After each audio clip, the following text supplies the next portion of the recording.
C'est parti. C'est parti. Bonjour à toutes celles et tous ceux qui sont connectés. On va encore attendre 1 ou 2 minutes avant de démarrer ce webinaire.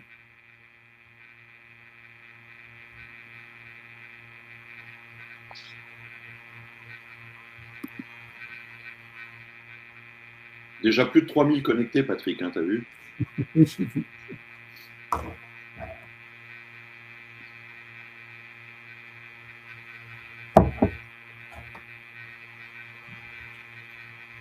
Bonjour à toutes les premières et premiers connectés, Marlène, Isabelle, Valérie, Agathe, Doriane, Delphine, Laura, Christelle. Les garçons n'ont pas le droit de se connecter. Karine, si Cyril, Laurence, Elodie, Valentin, Isabelle, Maëva, bienvenue. Hélène, Justine, Nawel, Linda, bienvenue. Je cite les toutes premières et tout premiers connectés.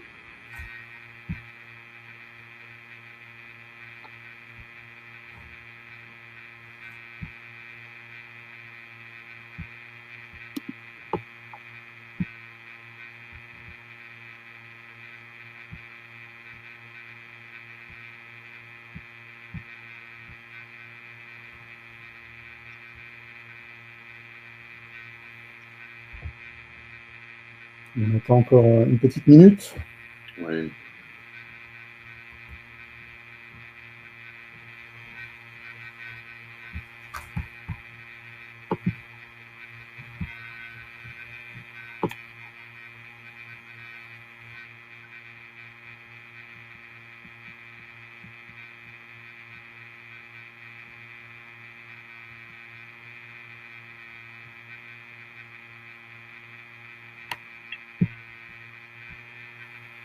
Et effectivement, un petit bruit parasite. Pardon pour ça, parce que on ne l'avait pas tout à l'heure.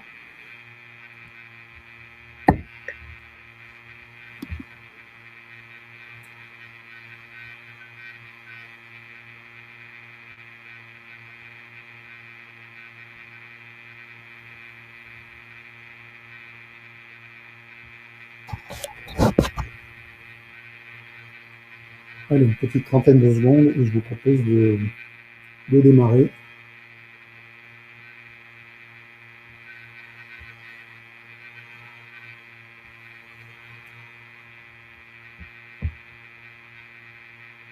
Et on apprend via Radio Sud DRH qu'il y a des anciens qui sont connectés. Donc bonjour à vous. Bienvenue.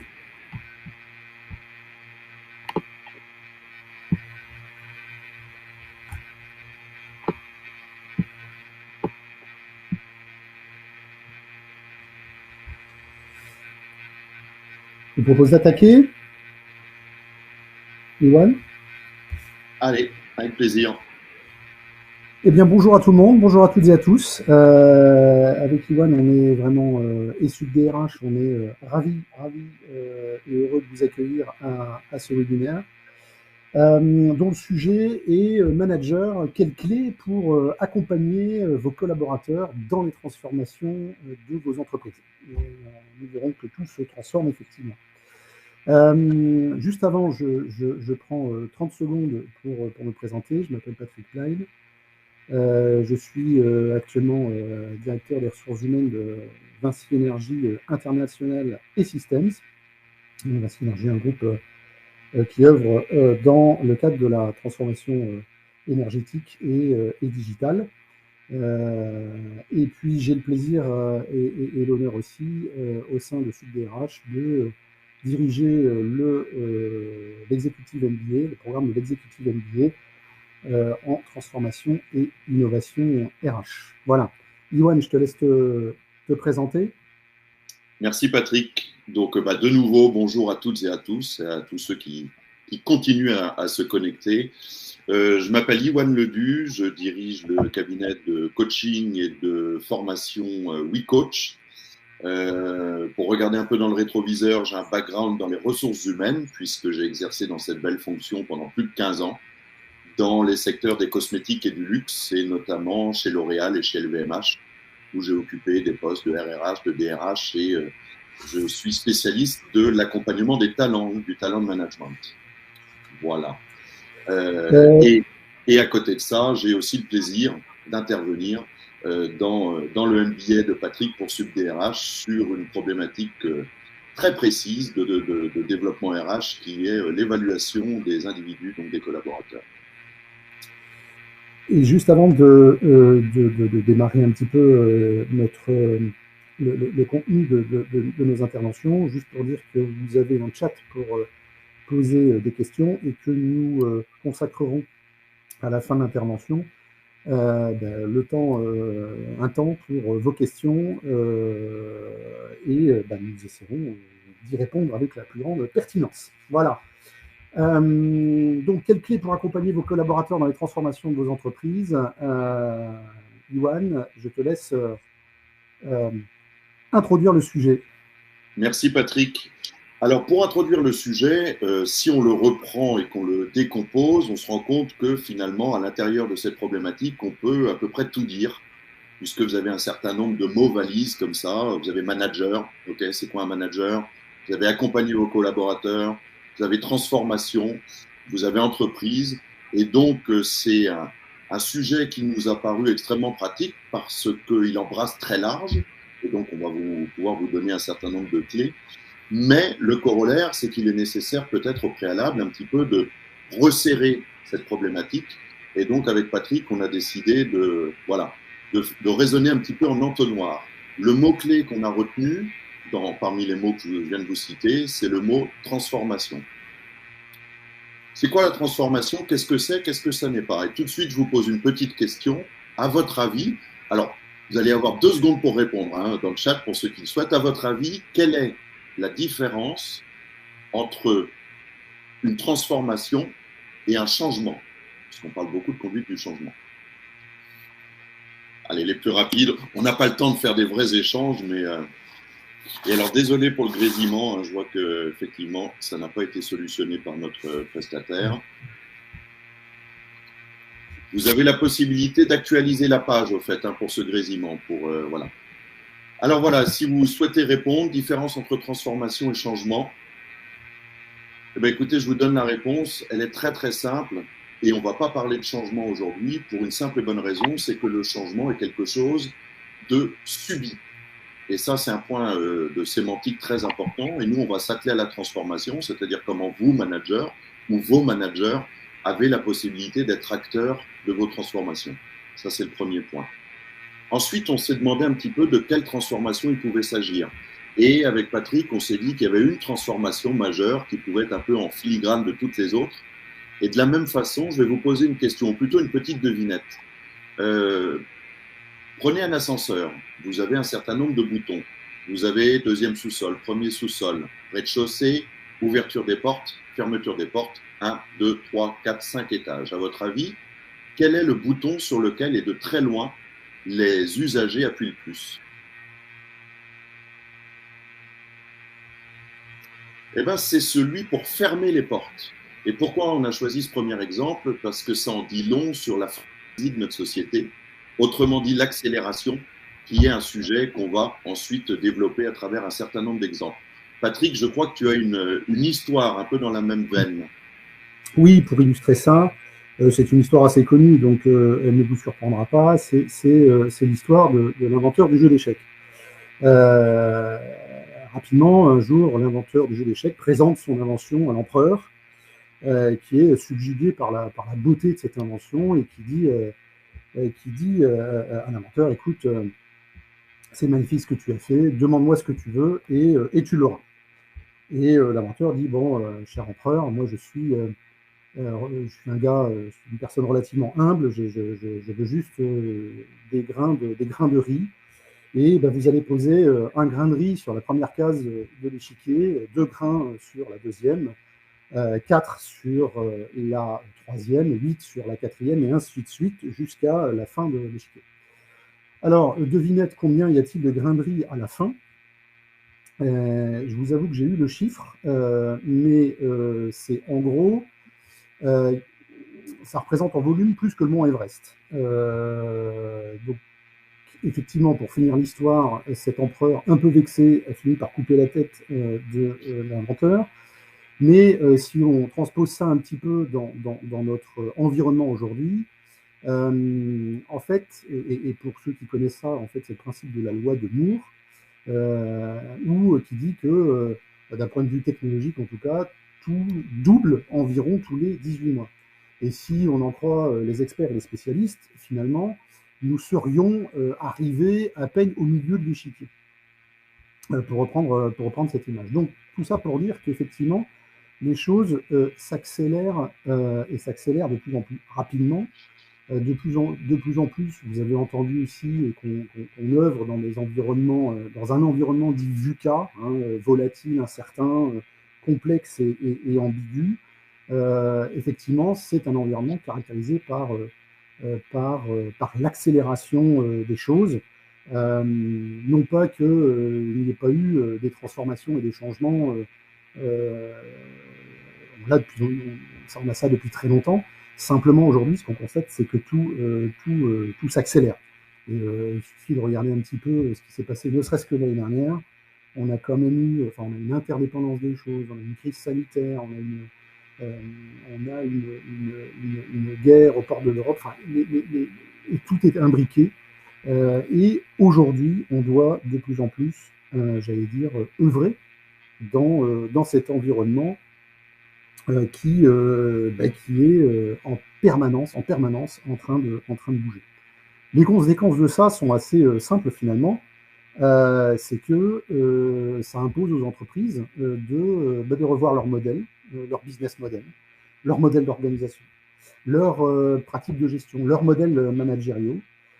Et dans cet environnement mouvant, dans cet environnement changeant en permanence, on constate aussi que dans les grandes tendances, de plus en plus, on arrive sur des logiques. Euh, on entre dans une économie du savoir, on entre de plus en plus dans une économie de l'expérience qui fait que progressivement, dans les organisations, en tout cas, avec Yuan, c'est l'angle de tir que nous avons pris. Eh bien, les compétences au sein de l'organisation deviennent la clé, deviennent le nouvel or noir des organisations. Et on va faire face dans les années qui viennent à une pénurie de plus en plus forte, à la fois en nombre. Des études montrent, une étude McKinsey montre que visiblement à horizon 2030, c'est-à-dire d'ici 8 ans, donc c'est pas si éloigné que ça, nous allons avoir une pénurie de plus de 40 millions de talents, enfin, ils appellent ça des talents, de personnes. Je crois que c'est une étude qui portait sur les pays de l'OCDE. Donc on va manquer de plus en plus de monde. Et par ailleurs, ça c'est sur le nombre de personnes, hein, mais sur la partie plus, j'allais dire, entre guillemets, qualitative, d'autres études montrent que d'ici à 8 ans, pareil, d'ici à 2030, une bonne partie des métiers qui seront exercés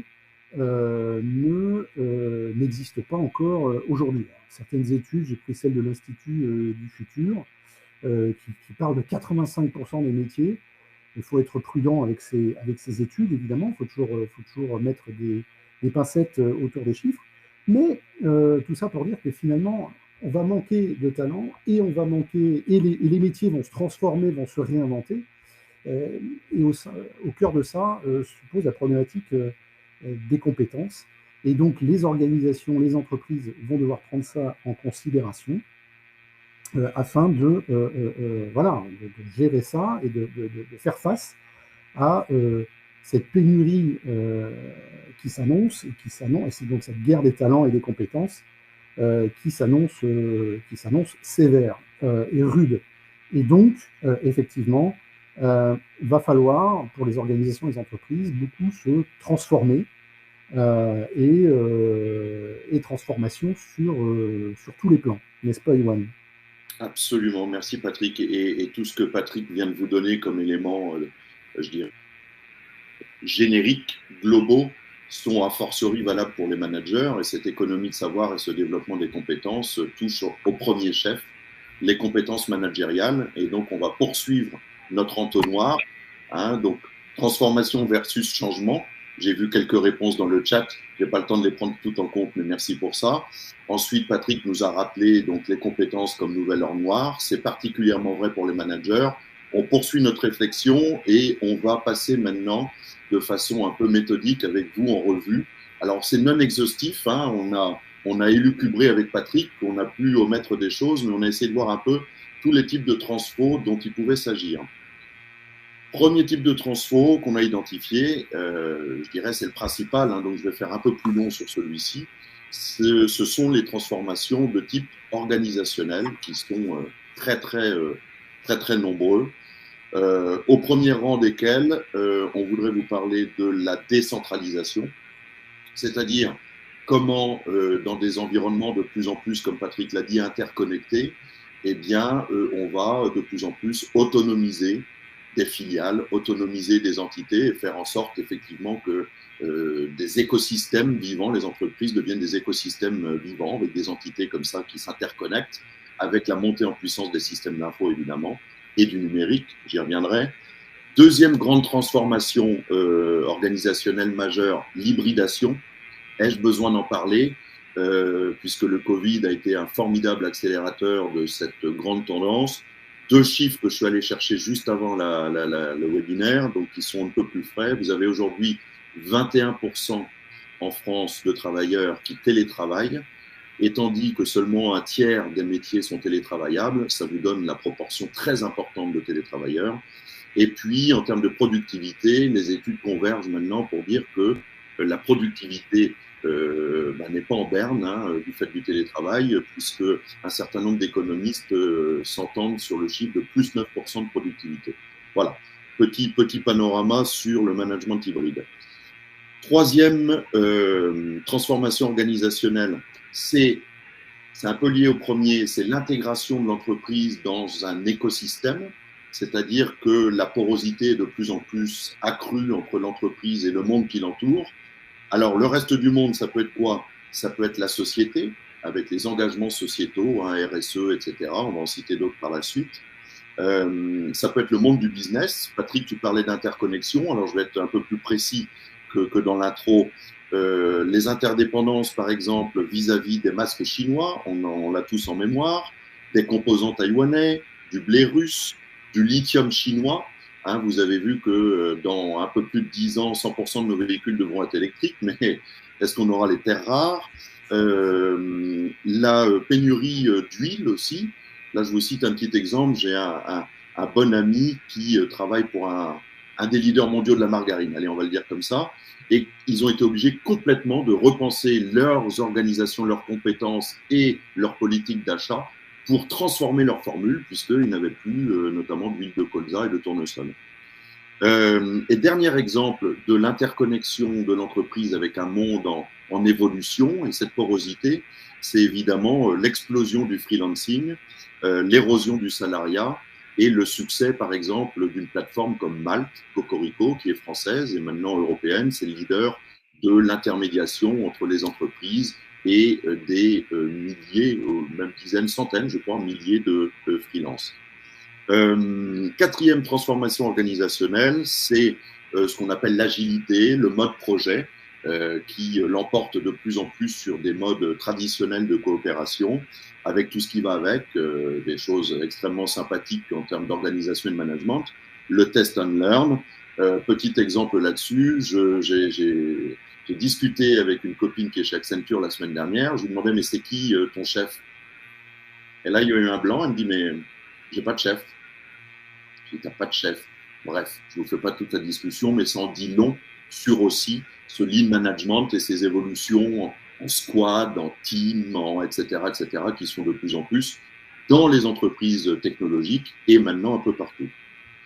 J'accélère un peu pour vous parler des autres transformations culturelles, la croissance durable, le D&I, diversité et inclusion. Les managers doivent être aussi de plus en plus, incarner cette politique de diversité et d'inclusion. Le Made in France, qui amène à faire aussi des petits pas de côté en termes d'approvisionnement. La révolution digitale, les outils collaboratifs, Salesforce qui vient de racheter Slack, ça en dit long quand même sur l'importance de ces outils dans les approches collaboratives en entreprise, les réseaux sociaux, etc. Et puis peut-être pour finir, une transformation aussi des processus métiers, puisqu'il s'agit, Patrick l'a dit très bien tout à l'heure, donc j'y reviens pas, d'anticiper les métiers du futur. Alors 85% des métiers qui n'existent pas aujourd'hui et qui existeront en 2030, je suis d'accord avec toi Patrick, on peut s'interroger, puisqu'on a eu quelques stades du même ordre il y a 10 ans et on n'a pas vu autant de métiers nouveaux, mais effectivement les data scientists, les data analysts, la cybersécurité, il y a beaucoup de choses qui émergent. Et pour finir et corroborer avec ce que Patrick disait, l'entreprise apprenante, la formation et le développement des compétences au cœur de votre job de manager. Et plein d'entreprises l'ont complètement compris à tel point que vous avez maintenant des modules de formation en open source. Donc vous avez par exemple Salesforce qui met toute sa bibliothèque de certification Salesforce, mais pas que, aussi des formations managériales en ligne. Et puis vous avez, je parlais de cybersécurité, Microsoft qui, faute de trouver suffisamment de compétences sur le marché, vient d'ouvrir son académie pour former des spécialistes de la cybersécurité. Donc on est vraiment là-dedans, c'est-à-dire essayer toujours d'avoir une longueur d'avance par rapport à ces métiers qui émergent. Petit focus, Patrick, sur la transformation managériale. Oui, parce qu'il en est une aussi qu'il faut et qui va nous occuper de plus près, c'est la transformation managériale. Parce qu'effectivement, les modèles managériaux dans ces environnements que nous citons depuis tout à l'heure doivent également être revus. Et là, je ne sais plus de qui est cette phrase, mais je la cite volontiers, et qui dit que les modèles managériaux qui ont fait notre succès les 30 ou 40 dernières années sont exactement ceux qui produiront nos échecs demain. Si on devait résumer la transformation à l'œuvre, elle est celle-là. C'est-à-dire que tous nos modèles managériaux dans les grandes organisations ont été basés sur les organisations du travail post-Deuxième Guerre mondiale jusqu'aujourd'hui. Et on voit bien que les environnements et les changements d'environnement qui sont à l'œuvre, ces modèles n'y résistent pas. Et donc, pour essayer de résumer, quelle est la grande tendance qu'on observe dans la transformation de ces modèles managériaux, on pourrait la résumer du passage d'un management de front office à un management dit de back office. Alors c'est pas très joli, mais je vais m'expliquer un petit peu pour illustrer ça. Sur les modèles managériaux jusqu'alors, on est un manager de front office, c'est-à-dire le manager il est devant, c'est lui qui décide, c'est lui qui a l'information, c'est lui qui dispatche l'activité, c'est lui qui voilà, on est sur un modèle front. Ce qu'on voit apparaître, c'est le modèle back-office, c'est-à-dire le manager n'est plus celui qui est devant, mais celui qui va toujours décider, bien sûr, il n'y a pas de, mais c'est celui qui va mettre son équipe en condition de réussir et d'atteindre les objectifs qui se sont fixés ou qu'on a assignés à cette équipe. Donc le manager devient de plus en plus on va dire un accompagnateur au sens noble du terme de ses équipes. Et il va à la fois sur le plan individuel et collectif mettre en condition l'équipe pour qu'elle réussisse. C'est ça que j'illustre un petit peu par le côté, j'allais dire par le côté entre guillemets back office. C'est pas des tendances, enfin c'est des tendances qu'on voit à l'œuvre progressivement. C'est pas des choses, tout comme les organisations apprenantes, c'est pas des choses nouvelles. Simplement, on en parle. Vous avez une illustration de ça un petit peu qui a été faite par, de mémoire, c'est Robert Greenleaf dans les années 90 avec le concept de servant leadership. On est bien dans ces tendances-là. Donc c'est pas des choses nouvelles, mais c'est des choses qui aujourd'hui, compte tenu de l'environnement, une fois encore, prennent vraiment leur place et prennent vraiment une réalité et qui va probablement devenir la tendance majeure. Donc, du coup, pour aller un petit peu plus loin, peut-être, Yoann, dans cet aspect back-office, quelles sont les caractéristiques de ce management dit de back-office?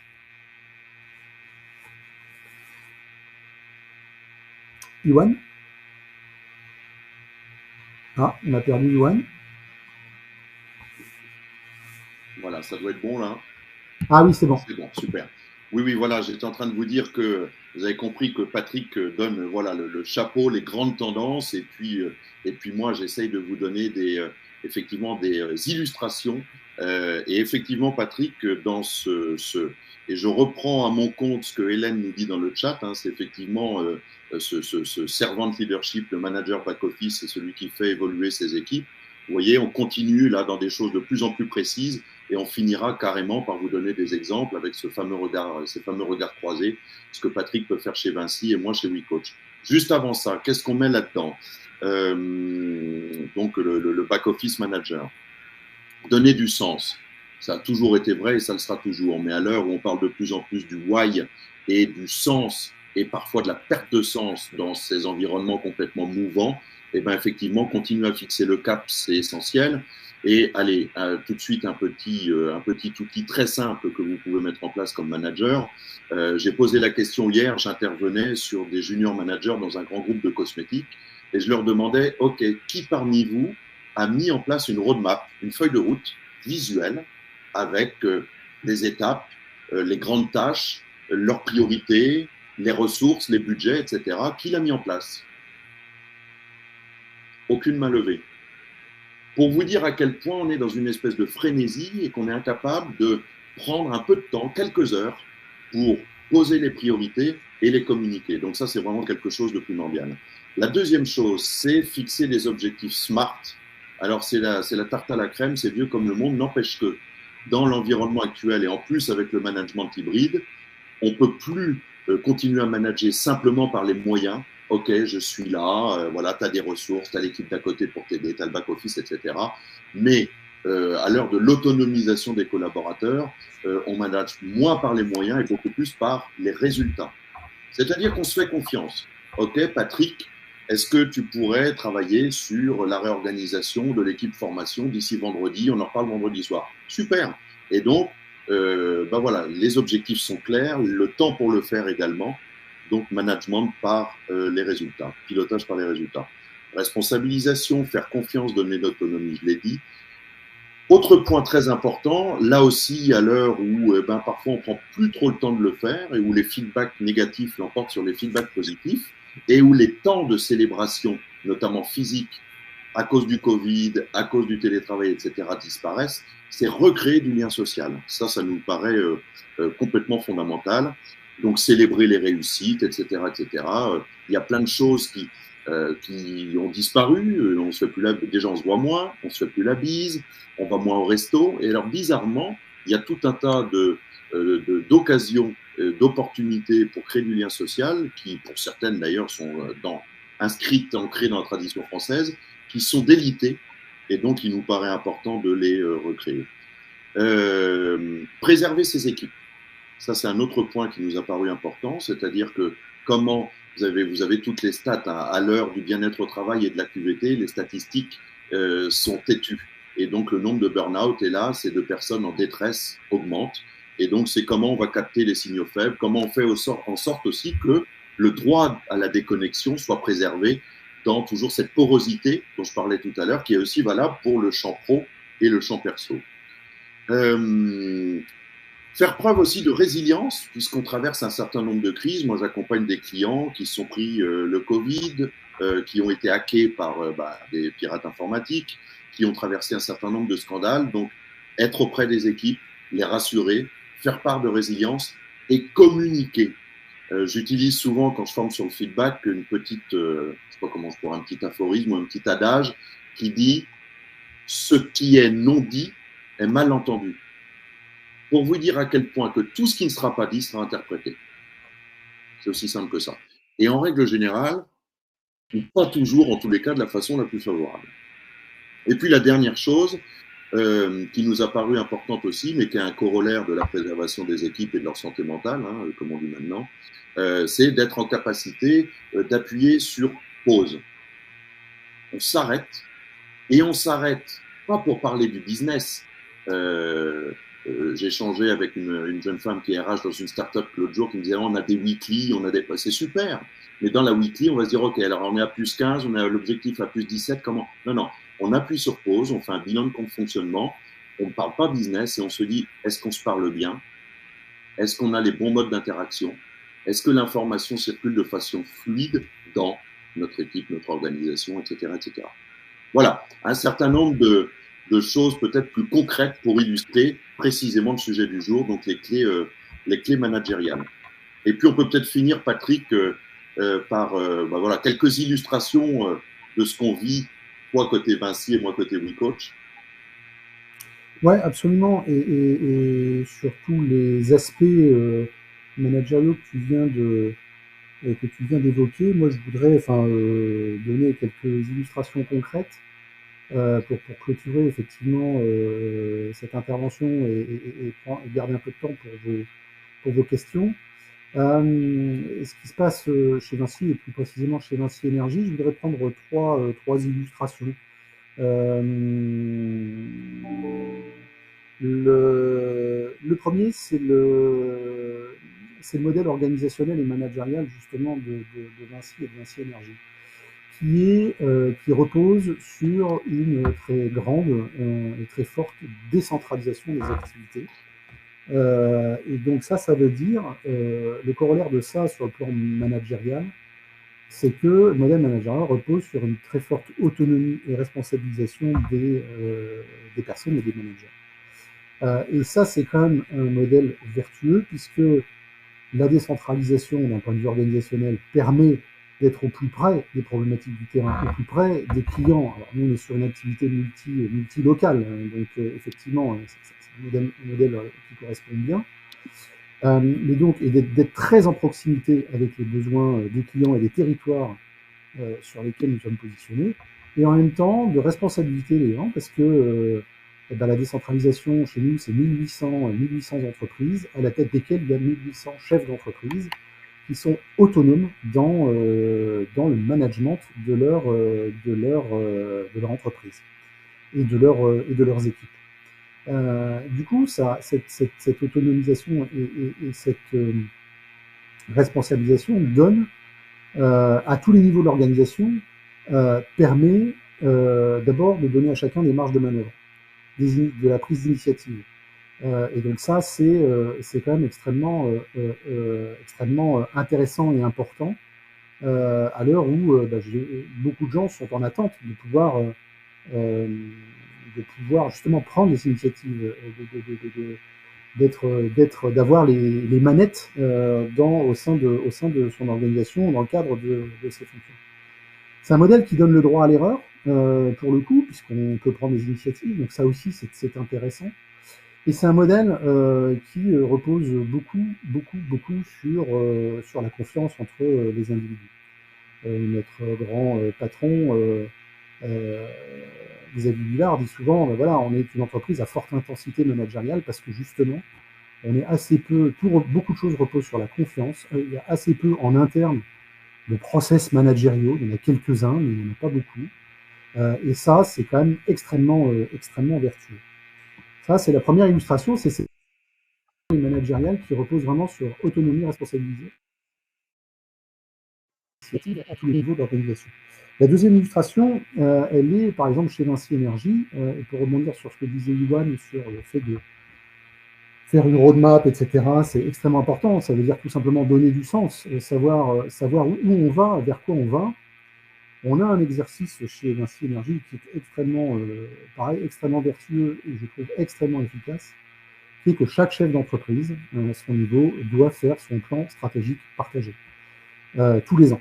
Donc il y a trois mots: un plan, c'est-à-dire une feuille de route, stratégique, c'est-à-dire on se pose des questions du positionnement de l'entreprise sur son marché face à ses concurrents, et partagé pour essayer de développer une vision à 2-3 ans, et partagé parce qu'il doit être fait avec les équipes. Et donc ça, c'est un exercice extrêmement important chez nous, et une fois encore extrêmement vertueux dans la mesure où, pour tout collaborateur, tout dans l'organisation, il participe à construire la feuille de route de son organisation, et ça, c'est quand même important. Troisième illustration, et j'en arrêterai là, c'est que dans une organisation très décentralisée, le défaut que ça peut avoir, l'inconvénient que ça peut avoir, c'est que ça crée des silos. Or, côté Vinci Énergie, on a développé beaucoup de fonctionnement en réseau, c'est-à-dire le fonctionnement en transverse, qui permettent aux individus à divers niveaux d'organisation, dans diverses instances transverses, de pouvoir, j'allais dire, voilà, ne pas rester, j'allais dire, enfermé, entre guillemets, dans son organisation. On a beaucoup de réseaux. Enfin, moi, voilà, dans mon périmètre, j'ai 40 pays, j'ai 12 pôles d'activité. Donc, il y a une quinzaine de DRH. C'est un réseau qu'on voit tous les mois pour, j'allais dire, alimenter les réflexions,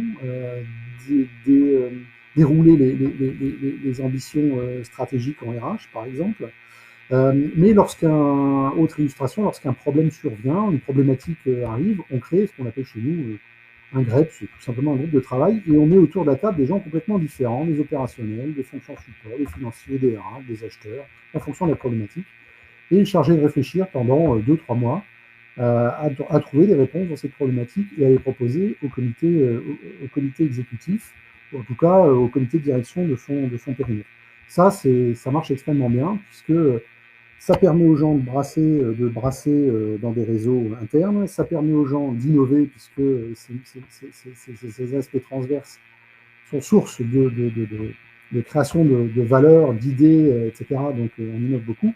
Et ça permet, une fois encore, sur le plan des compétences, d'enrichir ces compétences, puisque beaucoup de sujets sont aussi traités via la transversalité. Voilà les 3 illustrations. J'en aurais plein d'autres, mais voilà les 3 illustrations sur lesquelles je voulais mettre l'accent de façon très concrète pour tenter d'illustrer un petit peu les propos qu'on a tenus avant. Iwan, peut-être quelques best-sellers de ton côté? Iwan, peut-être le micro. Ouais, désolé, je coupe le micro parce qu'effectivement, il y a, et vous êtes plusieurs à nous le signaler dans les chats, effectivement, il y a un petit souci de son. On s'en excuse, on ne l'avait pas du tout juste avant d'ouvrir cette séance. Voilà, donc c'est pour ça que je déconnecte mon micro pour essayer, mais je ne pense pas que ça soit lié. Et avant de terminer donc sur un peu nos best-sellers chez WeCoach, nous réitérons notre invitation à vous inviter à nous déposer dans le chat vos questions, et on va, dans la vingtaine de minutes qui nous restera, comme le disait Patrick en intro, tâcher d'y apporter nos réponses en live.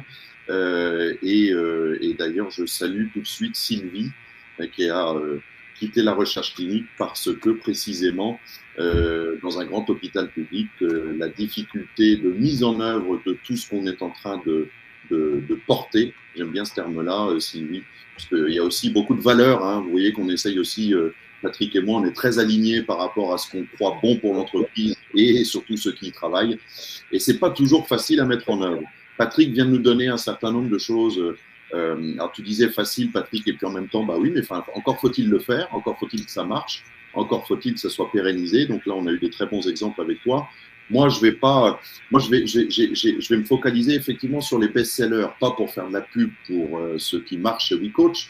C'est plutôt pour vous dire à quel point ça traduit un vrai besoin de votre côté, du côté des entreprises et du côté de nos clients. Qu'est-ce qui marche bien? Ce qui marche bien, c'est tout ce qui tourne autour de strength-based management, c'est-à-dire comment je maximise, comment je valorise les forces des membres de mon équipe. C'est-à-dire que plutôt que de faire en sorte que tout le monde soit polyvalent, ce qui est une espèce d'utopie évidemment inatteignable, et ben comment je vais maximiser la créativité d'Eva, le sens très analytique de Michel, etc., etc. Voilà. Et on a plein d'outils pour ça, et ça c'est quelque chose qui fonctionne très bien, puisque à l'heure où il faut aller vite, il faut être efficace et donc capitaliser sur ses forces. Parmi les outils que nous utilisons, il y a la ProcessCom, la PCM, qui est un outil pour mieux se connaître et donc mieux communiquer, hein, communiquer sur le même canal, ça c'est très, très intéressant, mieux s'adapter aux autres, donc on travaille beaucoup sur ces problématiques-là. Je m'entends en écho, je pense qu'il y a un souci. Il y a également les bilans de fonctionnement dont je vous parlais tout à l'heure. Et donc, ça nécessite de votre part, de la part des managers, vraiment une démarche, je dirais, très volontariste. Hein, c'est-à-dire qu'à certains moments, on dit stop et on prend 1 heure, 2 heures, une demi-journée. On déjeune ensemble, on va faire un séminaire ouvert. Mais on réfléchit sur, comme on dit en coaching, en métaposition, comment on fonctionne et non plus sur nos objectifs et leur atteinte partielle ou totale. L'intelligence collective, évidemment, l'action learning, le co-développement, qui est un outil qui permet de façon transversale, je reprends la transversalité de Patrick, hein, c'est les mêmes logiques. Le co-développement, c'est comment, à tour de rôle, on va solutionner les uns et les autres nos propres problématiques. Donc, on est à tour de rôle client et consultant. La gestion des émotions, cette frénésie dont on parlait tout à l'heure avec Patrick quand on a préparé la séance, on a parlé d'hystérisation. Le mot est fort, mais il est réel. Hein. Vous voyez, les gens qui appuient frénétiquement sur le bouton fermer la porte, il suffit de prendre la voiture et conduire à Paris ou dans n'importe quelle ville pour voir à quel point les gens peuvent être sur les nerfs. Eh ben, la gestion des émotions, à l'heure où il y a de plus en plus de stress et d'imprévision, comme disait Patrick tout à l'heure, le fameux VUCA, la gestion des émotions est très importante. Donc, on nous sollicite aussi beaucoup sur la gestion des émotions et la gestion du stress. Et puis, last but not least, donner du feedback. Ce qui n'est pas dit est mal entendu. Super important. Ça, c'est vraiment l'un de nos best-sellers, pour ne pas dire notre best-seller. Et à juste titre, j'ai envie de dire, puisque, je veux dire, une fois que les choses sont dites, sympathiques ou pas, une bonne partie du chemin est fait. Voilà, je pense qu'on arrive au terme. On avait dû démarrer, je pense, à peu près à 14h05. Ça fait une petite quarantaine de minutes, même pas 35 minutes que nous sommes ensemble. C'est terminé pour toi, cher Patrick, et avec grand plaisir, on accueille vos questions.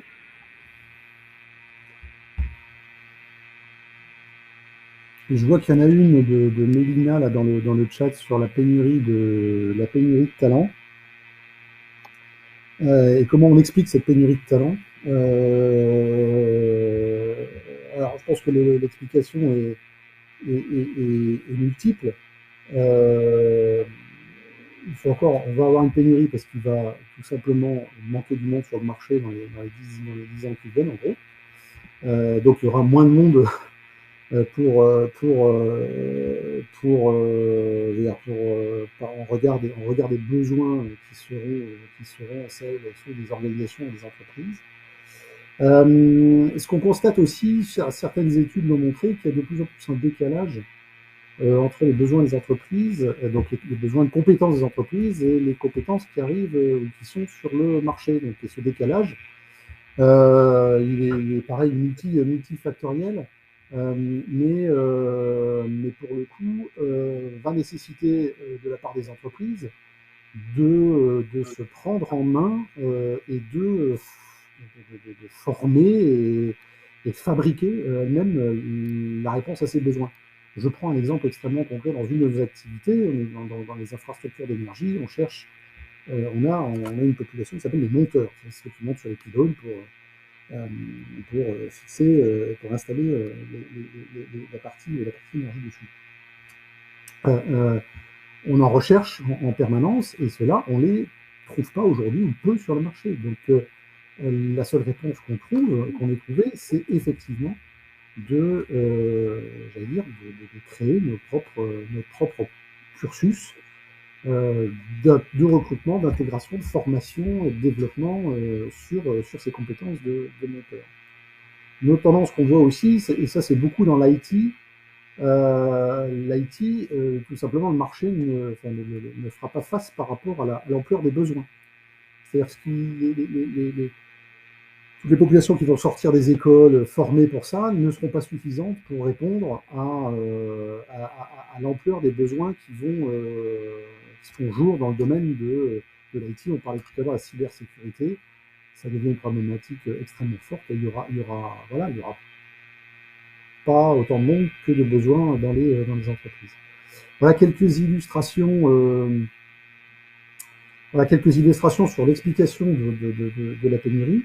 Mais je pense, c'est un avis, on peut ne pas être d'accord, hein, mais on est vraiment entré dans une guerre des talents qui va s'accentuer dans les années à venir. Et les entreprises auront tout intérêt à être originales et authentiques à la fois voilà, pour attirer et surtout garder les gens, puisqu'on assiste là aussi, on assiste à un phénomène qu'on ne voit pas encore en France, en Europe, qu'on voit très très peu en France, en Europe, aux États-Unis, enfin, une filiale aux États-Unis, c'est flagrant, ce phénomène de grande démission.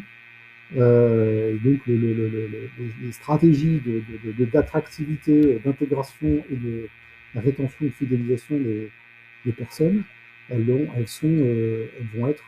être majeures. Enfin, je pense qu'il faut encore rien de nouveau dans une politique RH, hein, attirer, fidéliser, attirer, recruter, fidéliser. On en parle depuis des années et des années. Néanmoins, une fois encore, avec ces phénomènes d'accélération, ça devient vraiment crucial et donc ça va positionner les fonctions ressources humaines au cœur des problématiques d'organisation, d'accompagnement du management au sein des entreprises. C'est d'ailleurs ce qu'on essaye modestement d'enseigner dans l'exécutif MBA, innovation et transformation RH. Absolument, Patrick. Et puis pour peut-être compléter aussi ta réponse et faire un focus sur la partie attirée, donc vraiment sur l'amont, on constate aussi que cette pénurie touche des métiers à fort, comment dirais-je, des métiers de main-d'œuvre, hein, comme on appelle ça. C'est pour ça qu'on peut avoir des pénuries volumiquement qui sont très importantes. Je pense à la restauration, je pense à l'hôtellerie, je pense au commerce, je pense au métier de la santé, je pense à tous ces métiers-là, à l'industrie aussi, beaucoup. Et ça invite à parfois revisiter ce qu'on appelle la marque employeur, c'est-à-dire comment on peut jouer sur complètement en amont l'attractivité et la marque, l'employer brand employeur. Et ça peut demander d'aller chercher des candidats qui, quand je parle de désaffection, ne s'intéressent plus du tout à des métiers, notamment très manuels. Hein, à l'heure où vous pouvez être influenceur, pour rigoler, caricaturer 30 secondes, où vous pouvez être influenceur ou influenceuse à Dubaï pour 10 000 $ par mois, et ben, travailler au SMIC sur des métiers pénibles, c'est plus très à la mode. Et je vous donne un exemple d'innovation en termes de marque employeur. C'est plus frais, hein, j'ai vu ça sur LinkedIn. C'est une amie qui travaille dans l'industrie lourde, on va dire en province, et qui, pour recruter, fait les marchés, en même temps que les candidats aux législatives. Et j'ai trouvé qu'il y avait là une forme de fraîcheur et de vraie proximité avec là où se trouvent les candidats potentiels. Voilà, alors des idées comme ça, il peut y en avoir plein. En tous les cas, travailler la marque employeur, c'est aussi une chose. Il y a l'inadéquation entre les compétences, je dirais, sur le marché et celles requises par les entreprises. Et il y a aussi le travail sur la marque employeur. L'intelligence émotionnelle, alors ça, je crois que c'est plus un constat de la part d'Hélène. L'intelligence émotionnelle, effectivement, bien sûr. Hein. Je parlais d'inventaire de personnalité. On a des questionnaires aussi qui touchent à l'intelligence émotionnelle. Hein. Je vous parlais de nos best-sellers. Nous, on a un outil du marché hein, qui permet de mesurer précisément son quotient émotionnel, comme on appelle ça, et qui permet justement de le travailler. Pas en s'inventant des émotions ou une relation aux émotions, puisque c'est la construction de toute une vie, sa relation aux émotions, mais c'est une fois qu'on est conscient de celles qui nous travaillent et de comment on les gère, et ben voilà, avoir conscience de ses émotions et de celles des autres, là aussi, la moitié du boulot est faite. Beaucoup de questions qui tombent là, Yoann. Ouais. Je vois une question sur la perte de... Ah non, c'est un constat aussi sur le manque de transmission. J'avais vu une question, je crois aussi, sur la résilience, quelque part. Oui, la résilience. Vas-y, Yoann. Alors, faire preuve de résilience, ça ne signifie pas faire preuve de naïveté ou de comment je vous dirais ça, ou de faire l'autruche. C'est simplement une forme de philosophie qui consiste finalement à prendre les choses comme elles viennent et à tenter d'y faire face du mieux possible. Alors, on va pas faire de la philosophie de comptoir ou de bas étage, mais toutes les études montrent et hélas, le Covid a empiré la chose, que le moral est relativement en berne. Alors, dans le champ privé, hein, vous avez vu le nombre d'étudiants qui sont accompagnés maintenant par des psychologues, donc ça démarre hélas très jeune, c'est aussi valable dans le monde de l'entreprise. Et ben, la résilience, c'est de se dire, OK, on ne peut pas changer le monde, on ne peut pas changer tout ce qui nous tombe dessus, hein, on ne va pas vous relister un peu les pandémies, les crises économiques, etc., mais c'est comment on peut, avec agilité et, je dirais, distanciation, prendre du mieux possible ce qui nous arrive. Moi, je travaille avec un gros client qui a des vrais soucis de réputation et je peux vous dire qu'il s'impose cette espèce d'hygiène, ce qu'on appelle la psychologie positive. Hein. Je vous invite tous à taper, alors je n'ai pas le temps d'en parler ici, mais je l'utilise beaucoup, moi, la psychologie positive, c'est-à-dire qu'on ne renie pas les facteurs exogènes qui viennent percuter notre organisation, mais on se met d'une certaine façon dans un schéma mental qui nous permet de mieux les absorber. Parce qu'on est plus agile, parce qu'on s'est mieux organisé, parce qu'on ne met pas la poussière sous le tapis, parce qu'on fait preuve de gratitude et de reconnaissance, etc., etc. Il y a une question là sur une entreprise performante. Est-ce que c'est avoir une bonne politique sociale, une bonne politique autour de la qualité de vie, une bonne politique de rémunération? On t'entend pas très bien, Patrick. Hein, je sais pas. Vous m'entendez là ou pas? Ouais, c'est mieux, merci. Pardon, j'étais peut-être un peu éloigné du micro. Il y avait une question sur est-ce qu'une entreprise performante est une entreprise qui offre une bonne politique sociale et de qualité de vie ou une bonne politique de rémunération. J'ai tendance à dire les deux. Alors facile à dire, mais il y a quelques années, on voyait apparaître sur des enquêtes comme quoi la rémunération n'était pas forcément le premier facteur de motivation de ceux qui voulaient rejoindre une entreprise et que on faisait attention à des aspects plutôt qualité de vie, travail, équilibre du pro, du perso, etc., etc. Ça demeure toujours vrai dans ces enquêtes, sauf que la rémunération n'a jamais quitté le podium des top tendances sur l'attractivité ou la fidélisation ou le fait de rester dans une entreprise. Et le top 3, c'est évidemment d'avoir un environnement de travail au sens large, j'allais dire sympathique, avec de bonnes conditions. Je regarde les candidats aujourd'hui, dans tous les entretiens que vous avez, c'est est-ce que vous avez des possibilités de télétravailler. Voilà, certains managers s'en offusquent, mais non, c'est la tendance aujourd'hui, c'est une nouvelle façon de travailler qui émerge, et lorsque cela est possible, parce que c'est pas possible par toutes les fonctions, chez Vinci Énergie, 70% de notre activité sur les chantiers, donc c'est difficile de télétravailler quand on est monteur, par exemple. Mais là où c'est possible, je pense qu'il faut le faire. Donc, un premier environnement autour de l'environnement de travail, deuxième point autour de la qualité managériale. Ça, c'est essentiel. La qualité managériale devient un facteur clé d'attractivité et de rétention. Il y a souvent un dicton qui circule là, sur les réseaux sociaux en disant on ne quitte pas une entreprise, on quitte un manager. C'est malheureusement souvent vrai. Et donc, la fonction RH, elle doit pousser et veiller à la transformation de ces modèles managériaux et veiller à la qualité managériale de son management. Et le troisième élément du podium, c'est effectivement une politique de rémunération qui soit de bon niveau, qui soit attractive, pas plus facile à dire qu'à faire, hein, il n'y a pas de miracle.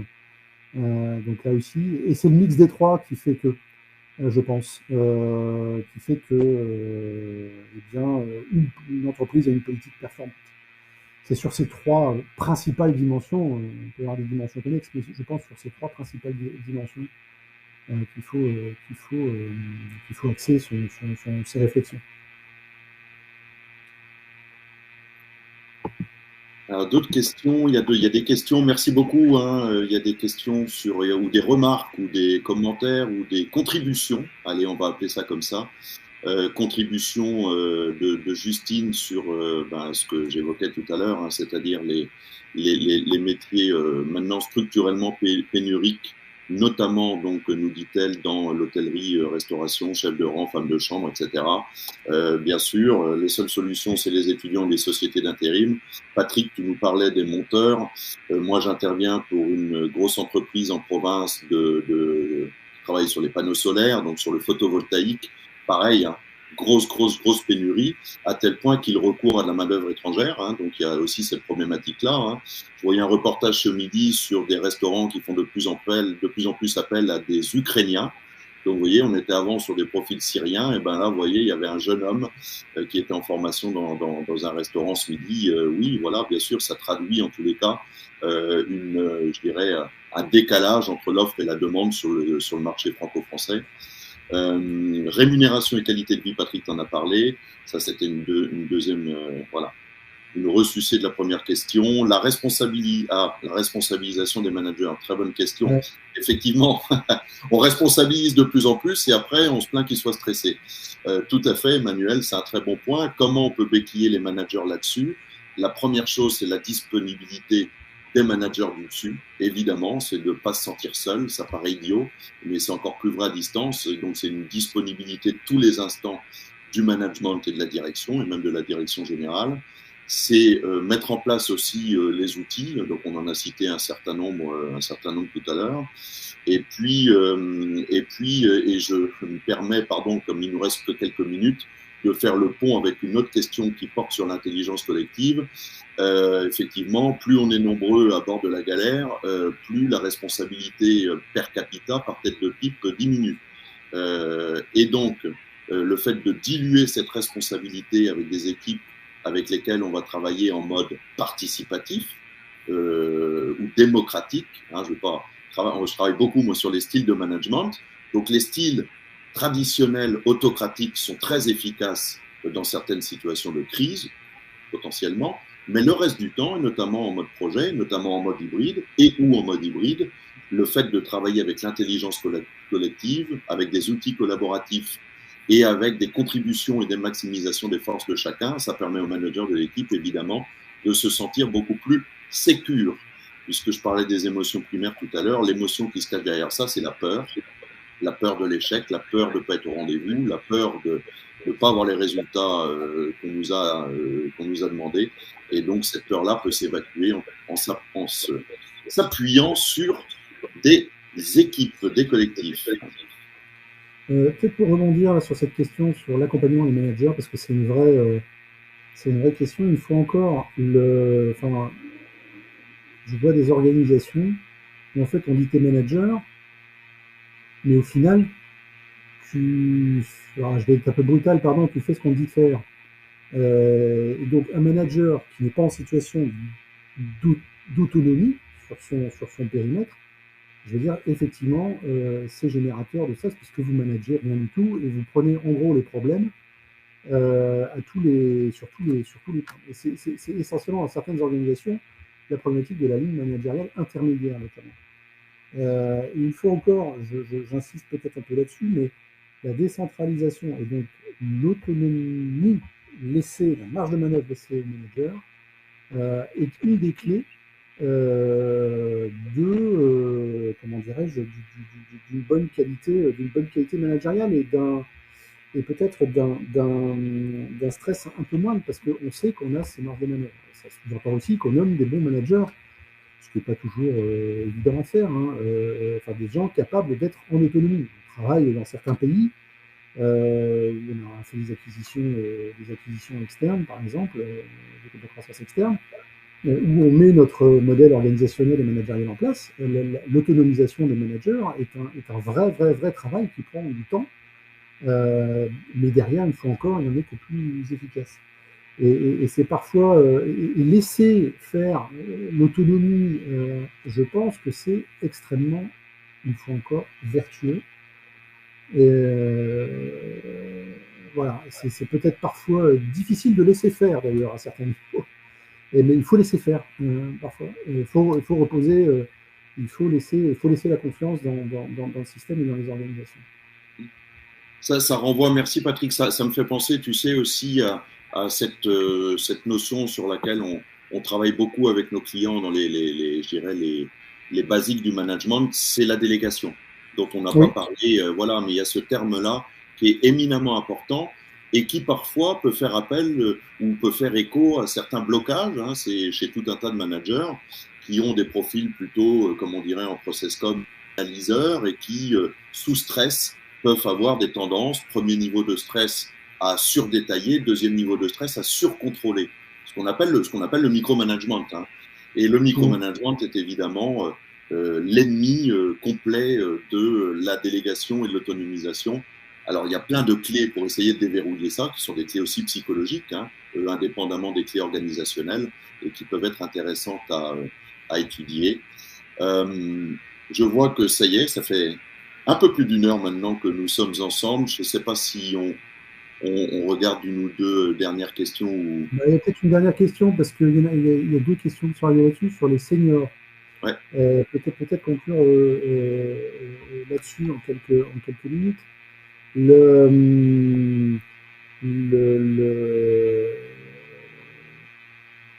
C'est vrai qu'en France, j'allais dire, les jeunes sont vieux de plus en plus vite, si je puis m'exprimer ainsi. C'est-à-dire que malheureusement en France, à 45-50 ans, on dit déjà qu'on est vieux.